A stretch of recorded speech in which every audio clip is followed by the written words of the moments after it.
Security Council that the Sahrawis are part of Morocco or not, or they are preferring to be an independent state or not. 27 years, people failed with millions of dollars and direct involvement of the United Nations to be part of that.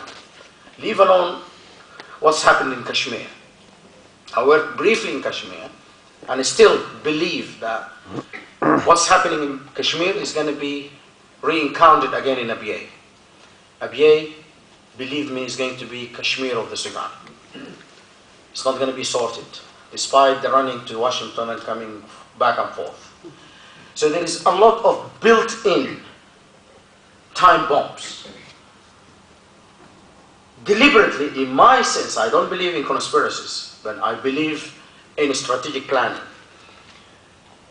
Deliberately mined the CPA by the strategists of the National Congress Party in Khartoum during their negotiations. They really played and put in every single step in this CPA agreement not to be implemented step by step. If we are not going to discuss them chapter by chapter or agreement by agreement, but in all collectivity of it, the issue of the census is one of the issues which I think the SPLM, the international community, and ourselves, we were not careful enough to leave it to the hands of the National Islamic civil servants to take control of it. Because that's the starting point for everything after that. The electric register, the constituent division, the sharing of wealth and power. The other issue which I think was deliberately there to make it difficult, the issue of moving large numbers of people from Jibal al-Nuba and Abyei and Blue Nile. And now we are witnessing what's going on in Darfur. Nobody would really take it with ease that the number of the people who was given the land in the Blue Nile, and my friends here from Blue Nile, they know exactly what I'm talking about. Millions, literally millions of faddans given to people who never lived in that part of the river. What's it going to do about it? Are they going to refute that? Thousands of group and tribal groups moved from a region to a region, across border, especially with these nomads who's moving, and now large groups of them transformed to be settled in Jibal al-Nuba, especially in the boundaries of the Hawazma tribe and the other Nuba tribes. Where is going to be defined that this is a Hawazma historical claimed areas or post or before 1984, where the conflict erupted fiercely in Jibal al-Nuba. Now, the issue of the law for me is very superficial. What is important for us here is to try really to be brave enough to discuss what is running on the ground and how the reality of the situation is going to impact in the future of the country. Is it going to impact on the way that one person, one vote? Then,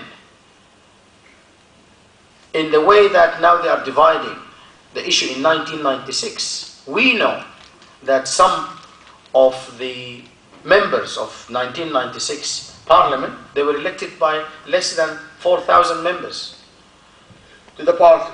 And in other parts of the Sudan, more than 40 or 50,000 elected an MP. Are we going to witness that again? In the way that now they are keeping some of the so-called representative constituencies for the women, for the trade unionists, for the professionals, for the security forces and the military on the parliament.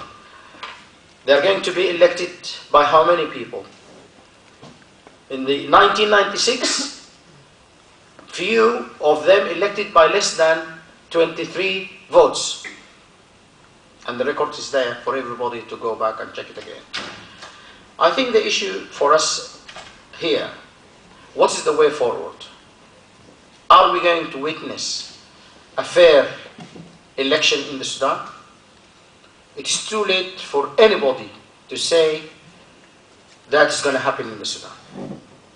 Even if the international community is going to send observers, the situation is already engineered to push away the real representatives of the people and bring not only the supporters of the current regime in Khartoum, but again, at least their supporters in some areas in the South Sudan and in Darfur and the North and the East, or Eastern Sudan.